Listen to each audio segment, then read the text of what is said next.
Welcome back. Plant Growth and Development explains how plants grow throughout their life and how plant hormones coordinate every stage of that growth. In this video, we'll cover the phases of growth, the 5 major plant hormones, and the concept of photoperiodism. Let's begin. Plant growth, an irreversible, permanent increase in size, mass, or number of cells, proceeds through 3 sequential phases at the cellular level. The formative phase or cell division phase occurs at meristems, where cells actively and repeatedly divide, increasing cell number. This phase shows a relatively slow rate of size increase, since energy goes primarily into division rather than expansion. The phase of elongation follows, where newly formed cells absorb water and expand dramatically in size, primarily through vacuole enlargement, and this phase shows the fastest rate of size increase of the 3 phases. Finally, the phase of maturation occurs, where cells stop elongating and instead differentiate, developing the specific structural and biochemical features needed for their final, specialized function, like becoming a xylem vessel or an epidermal cell. When plotted, overall plant growth over time typically follows a sigmoid or S-shaped curve, starting slow, entering a rapid exponential growth phase and then leveling off as the plant approaches physiological maturity.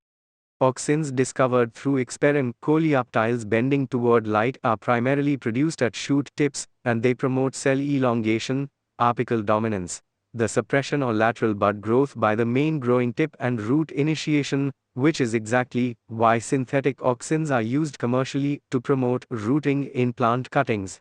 Auxins also mediate phototropism, growth toward light, and gravitropism, growth response to gravity, both through asymmetric lateral redistribution of auxin within the stem or root, causing more elongation on one side than the other, bending the organ. Gibberellins, discovered through studies of a fungal disease causing abnormally tall, spindly rice plants, promote stem elongation, particularly dramatic in genetically dwarf plant varieties. Dapier, Chlois thermalpesa hissing paschimi, a freaky Rendinavian leone growing embryo. Gibberellins are also well known for inducing bolting, a rapid sudden increase in stem elongation, in many biennial plants just before they flower. Cytokinins, found in especially high concentration in actively dividing tissues like root tips and developing seeds, promote cell division, and they characteristically work in opposition to auxin to control apical dominance. Cytokinins promote lateral bud growth, while auxin suppresses it, and the ratio between these two hormones determines a plant's overall branching pattern. Cytokinins also delay leaf senescence, aging, which is why cut flowers treated with cytokinins stay fresh noticeably longer. Ethylene, unusual for being a simple gaseous hormone, is best known for promoting fruit ripening, triggering a cascade of biochemical changes including softening, color change, and sugar production.